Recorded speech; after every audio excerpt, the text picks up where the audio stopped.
Welcome to HoodChampionBoxing and Sports. In boxing, you find a way to win or you find a way to lose.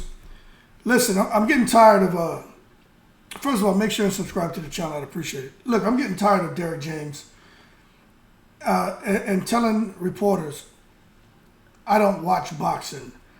I don't know these fighters. I don't watch boxing like that.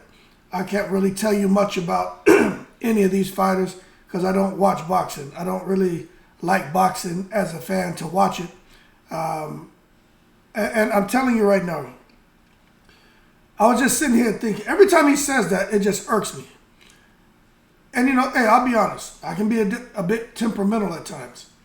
You know, I don't have the most patience in the world. You may not know that by watching me behind this camera as this character Hood Champion. But I'm going to tell you right now, some things are just inexcusable, in my opinion. And when you have a boxing trainer, okay, in my opinion, the boxing trainer should at least have more of an interest in the sport of boxing than just, who are my guys? I need to have an idea about them, and then whoever their opponent is, I'll figure it out at that time. When I think about guys who have gone on to win Trainer of the Year, now Derrick James has picked it up, but I can't say anything. I can't knock it, but to put things in perspective, right? Him winning Trainer of the Year, did he win that because of Jermell Charlo's performances, or did he win that based off of Earl Spence becoming the unified champion at 147? Because if we're looking at what he did with Jermell Charlo, I think we need to give a lot of that credit to Ronnie Shields. Okay. Now, I'm going to tell you this. Back on Trainer of the Year, when I think about 7-time Trainer of the Year award recipient, Freddie Roach. Freddie Roach was a pretty good professional boxer. Pretty extensive amateur career. But we know as a professional boxer, he was one of those tough guys who, hey, if you could beat him, you probably will go on to do something great in boxing. But with Freddie Roach, he loves the sport of boxing. Freddie Roach could tell you about almost any and every fighter, especially elite fighter, because he watches boxing. He watches the fights. Okay? There's no surprise to me that with the guys Freddie Roach trains, majority of them go on to do great things, even though he's received some guys after they've already been with other trainers, but he's developed them. He's enhanced them. He's made them better. But what I'm getting at is there's no surprise that his guys are able to make adjustments in the ring, especially if Freddie Roach tells them something and they can follow suit. But sometimes, you know, it doesn't always work out that way. But what I'm getting at is Freddie Roach, before his guys have an opponent in line, and when he finds out the name, he already has an idea about what these guys can do in the ring. In addition to that, when he picks up a new fighter in his gym for him to train, he already has an idea about what they've been able to do in the ring. And if they were kind of diminishing a bit in performance, he knows, okay, well, these are some things that I've noticed that have kind of disappeared from their repertoire. And he's able to kind of breathe life back into them to extend their career a few more years. Case in point, Miguel Cotto. If Freddie Roach didn't know who the hell Miguel Cotto, if he didn't know what Miguel Cotto was capable of doing, there's no way in the world he would have identified as soon as Miguel Cotto came to him, like, hey, you stop using that left hook. This is why you start having problems. Let's get back to that left hook. If you can win a fight with just your left hook, then that's what we need to do. The whole thing about a fight is to win. And that's what he was able to do with a guy like Miguel Cotto. So when you take a look at Derrick James and having Anthony Joshua, and for him to say, I don't really know what Anthony Joshua, he's still saying he doesn't know what Anthony Joshua can or cannot do because I don't watch boxing like that. I never watched all of his fights. Yo, let me tell y'all something, right? if I'm going into another company to work and I'm succeeding someone a program, right? Let's say it's a project management program. What I'm going to do once it's like, okay, I got hired for the job, I am going to go back and find out as much information I can on this program that I'm responsible for.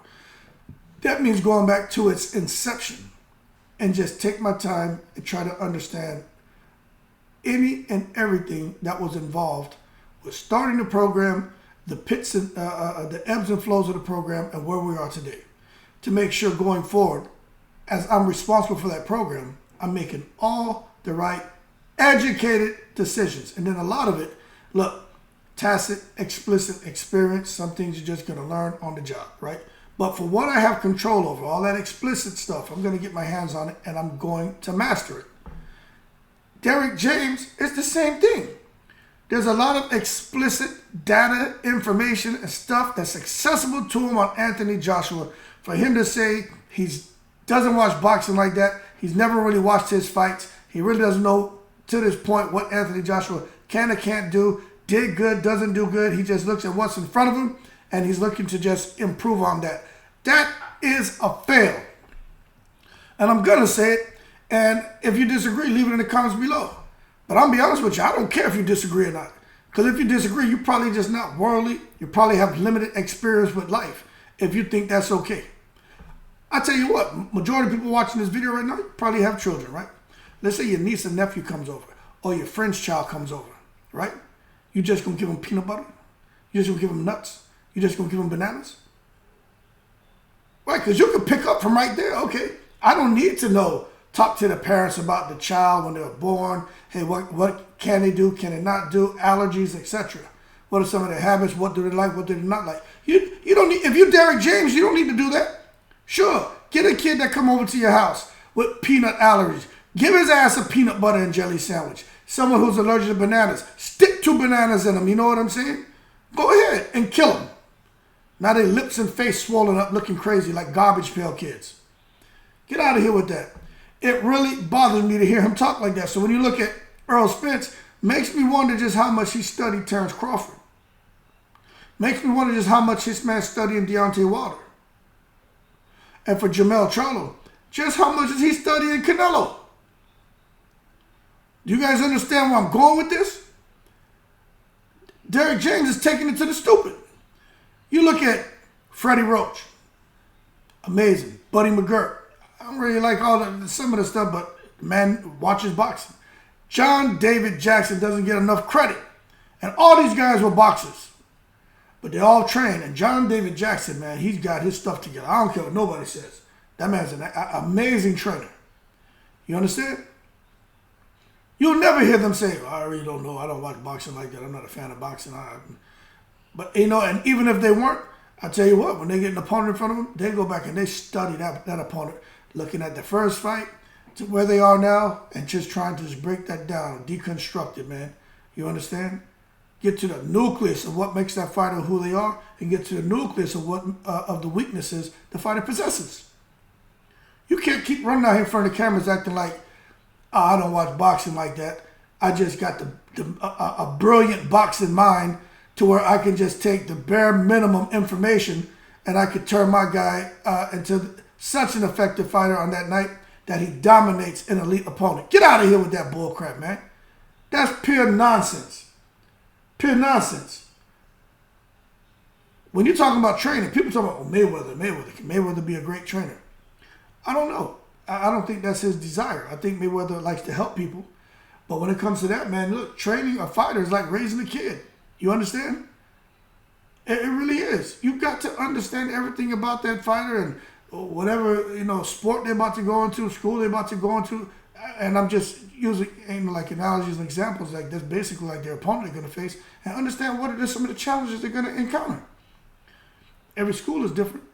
You're not going to try to understand the school your child going to.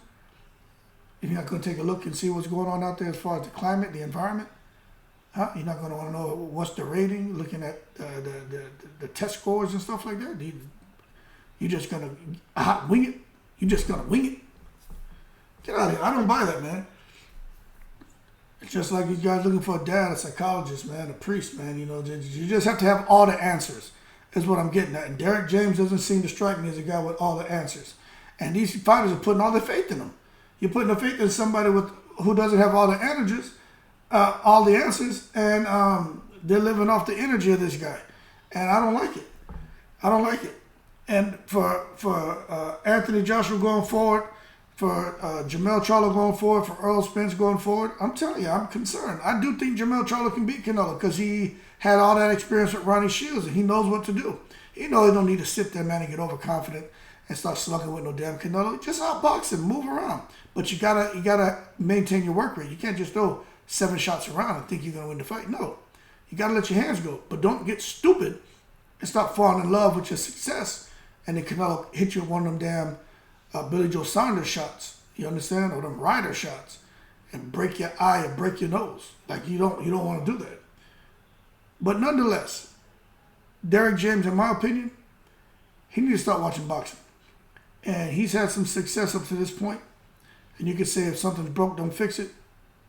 But I'll tell you what, the one break he did have looks to be irreparable. And that's the break to Earl Spence's undefeated record.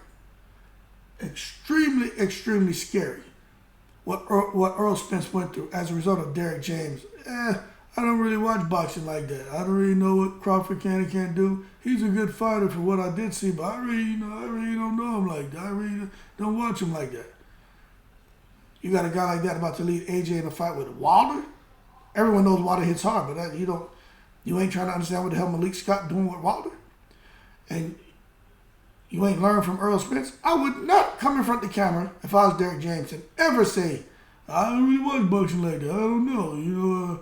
Hey, it is what it is. He's an alright fighter from what I've seen, but, nah, you can't say that after what happened to Earl Spence.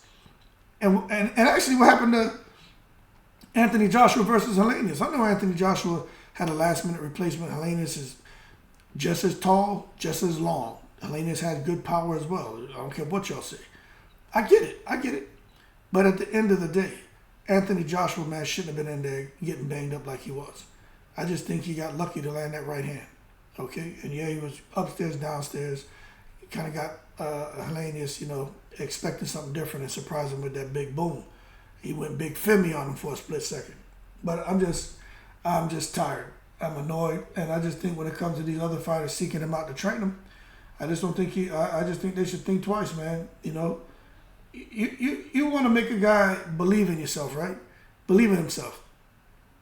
How you gonna make a guy believe in himself, especially when you can't, when maybe you don't even know your fighter like that, or if you do, how you gonna make him believe in himself going up against another fighter when you're sitting there and he's like, well, what should we do for this and that? How about when your fighter knows more about his opponent than you do, and he's asking you questions you can't answer him because I don't watch boxing like that. I really don't know what he can do.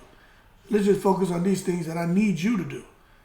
How you gonna tell him what he needs to do if you don't know what the hell he's going up against? It's crazy. It's an open book test, man. And you're not gonna use sit there and open up the book and find all the answers.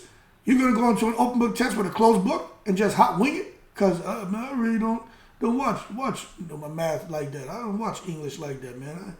I don't really watch. I ain't into science like that. I ain't into social studies like that, man. Biology, man. I ain't really into it like that. Anyway, I'm going to leave it as that. Y'all can leave your comments below. But I'm just telling you, even though crazy Floyd Mayweather Sr. can tell you about boxing, tell you about opponents, at least the elite ones. You know what I'm saying? I don't expect nobody to be able to come out here and break down Alexis Rocha.